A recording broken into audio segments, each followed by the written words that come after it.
Dispersión en el acto. Viene tropa de caballería sobre las casas de Locañas. Así gritó el centinela que llegaba a caballo a Panul para avisar que el ejército gobiernista venía a por ellos. Pero los capitanes Silva y Donoso no le creen al centinela y deciden no decirle nada a los montoneros. La masacre en la precordillera de la Florida estaba por comenzar.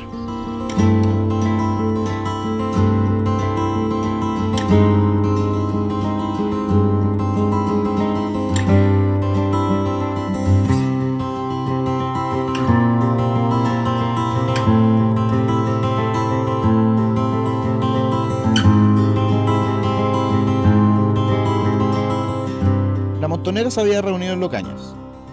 Pese a los muchos problemas de descoordinación y desorganización que habían tenido, unos 130 hombres ya estaban listos para partir a las 4 de la mañana para volar los puentes del río Maipo, sin saber que solo minutos después se verían rodeados de soldados para matarlos.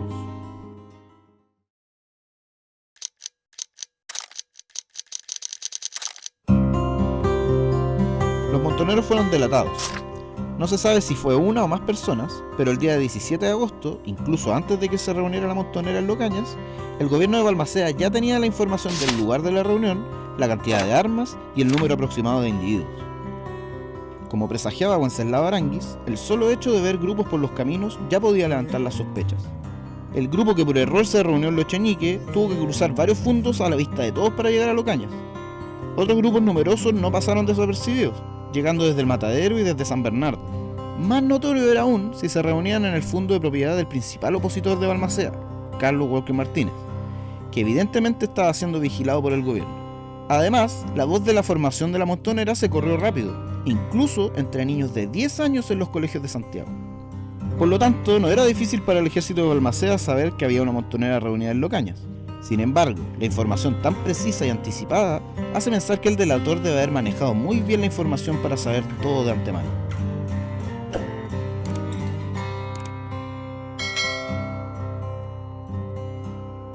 Estamos recorriendo el camino por donde pasaron los montoneros para reunirse en la casita de Panul. Pero por este camino también pasarían después los soldados del ejército balmacedista para perseguirlos por el bosque. Para aplastar la montonera, Balmaceda pondría al mando del ataque al general de armas del Estado Mayor, Orocimbo Barbosa, uno de los generales más despiadados y sanguinarios del ejército. A su vez, Barbosa envió a liderar el acto represivo a su cuñado, Alejo San Martín, otro conocido por sus actos desquiciados y violentos durante la Guerra del Salitre. Barbosa se encargó de convocar a distintos regimientos para concretar la misión de detener la montonera. Finalmente, el 18 de agosto, se reunirían en la Quinta Mate de la calle Santa Rosa 75 hombres de caballería y 30 de infantería de los Husares de Colchagua, a cargo del teniente coronel San Martín. 35 hombres del octavo de línea, a cargo del teniente Samuel O'Ryan. 50 hombres del regimiento Cazadores, a cargo del comandante Manuel Cortés. 50 hombres del regimiento Granaderos. 30 hombres del regimiento Mulchen. Y además, un contingente de artillería, la policía rural y la policía secreta, sumando más de 300 soldados balmacedistas que a la medianoche partirían a Locañas.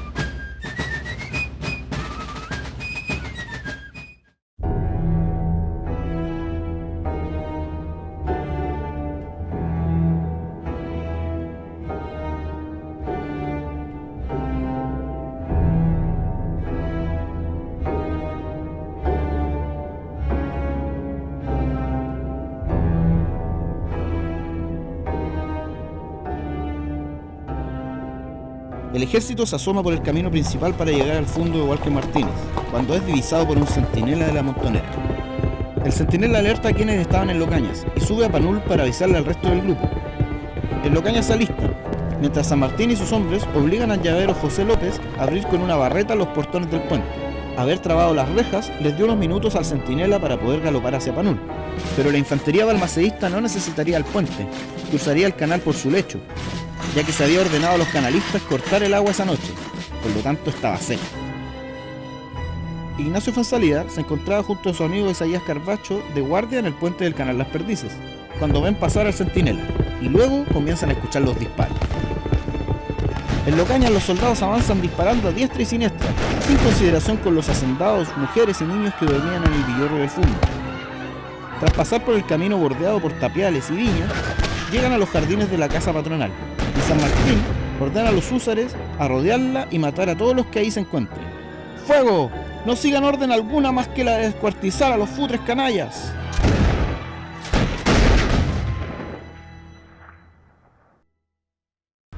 Algunos montoneros, con las pocas armas que tenían, intentaron hacer resistencia, pero muchos de ellos cayeron muertos. Otros intentarían arrancar hacia los huertos que estaban atrás de estas casas, pero serían tomados prisioneros. Saltando el tapial hacia los huertos, el jefe de la montonera, Arturo Undurraga, junto con Ernesto Bianchi, uno de los capitanes de cuadrilla, se escondieron en un hoyo dejado por las raíces de un árbol caído, donde permanecieron horas sin ser descubiertos. Cuando un soldado que perseguía gallinas para robárselas finalmente los vio, Bianchi le ofreció dinero para que permaneciera en silencio y lo mandó a buscar al teniente O'Ryan. O'Ryan tenía intenciones románticas con la hermana de Bianchi, por lo que aceptó ser sobornado por un rollo de billetes que tenía Undurraga en su chaqueta. Así que evitó que el resto de las tropas se asomara por los huertos para que no los pillaran. Undurraga y Bianchi permanecieron escondidos debajo del tronco durante todo lo que duró la masacre. Al menos 5 o 6 montoneros caerían muertos en el primer ataque a Locañas, incluidos Arturo Barrios, Luis Arrieta y Roberto Montt, que fueron heridos y luego repasados a sablazos y posteriormente mutilados por los soldados balmaceístas. San Martín se daría cuenta de que la gran parte de la montonera no estaría ahí y mandó a rodear el fondo hasta encontrarlos, enviando a cazadores a rodear por el norte y al octavo por el sur. Ordenó al teniente Nepomuceno con 10 soldados de húsares a que fueran de avanzada por el centro del fondo. Si le sorprenden, ataque y no me deje títere con cabeza, le ordenaría. Nepomuceno tomaría prisionero a Simón González, trabajador del fondo, para que lo guiara hasta las casas de Panul y le mostrara los caminos para rodearlo. Por su parte, Wenceslao Aranguis, quien sentía que no tenía ninguna responsabilidad en la formación de la montonera, se preparaba para irse a dormir, cuando las tropas de San Martín irrumpen en su casa y lo toman prisionero, llevándolo a una de las habitaciones de la casa principal, encerrándolo junto a otros trabajadores del fondo y una mujer que era cocinera. La mayoría de los montoneros no estaba en Locañas, sino que acá arriba, en la casita de vaqueros de Panul.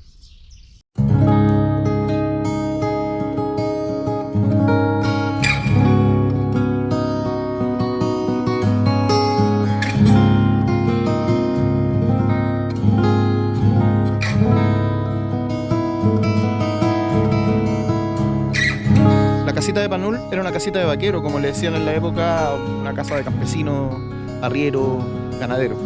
Estaba hecha de adobe, con tejas muleras en el techo. La casa estaba sobre unos cimientos de roca. El piso del corredor era de tierra y el de adentro de la casa era de ladrillo. Eran 3 puertas y 2 ventanas, con un corredor de unos 2 metros de ancho, con 6 pilares. La componían 2 habitaciones de unos 4 o 5 metros y una contigua que era más bien una pequeña bodega.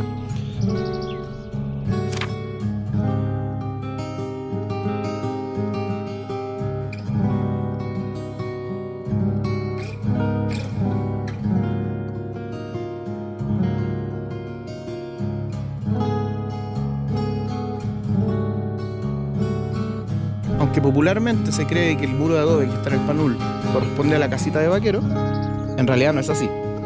Lamentablemente de la casita solo queda la base de rocas, además de algunos ladrillos y trozos de tejas que se pueden encontrar en la quebrada que está al lado. Bueno, y también una añosa higuera que ya existía en la época y que ahora debe tener cientos de años. El muro de adobe entonces correspondería al portal de un vallado que existía. Y aunque se dice que tiene orificios de bala, la verdad es que esos hoyos son puras zonas naturales del adobe, ayudado por algunas aves como los pitillos, las golondrinas, los chercanes que hacen sus nidos en esos recovecos.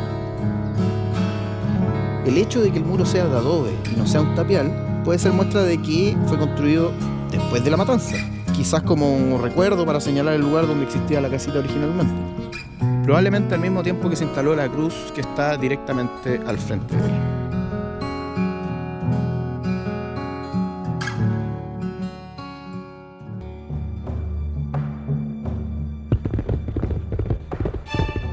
El centinela llega finalmente a Panul y le da aviso a los capitanes Silva y Donoso para que se aborte la misión y se dispersen. Pero los capitanes no le creen. No quieren perder el esfuerzo de haber organizado la montonera. Deciden no decirle nada a los montoneros y bajan a cerciorarse de que esté todo bien, pero ya era demasiado tarde. Las tropas de San Martín los tenían rodeados.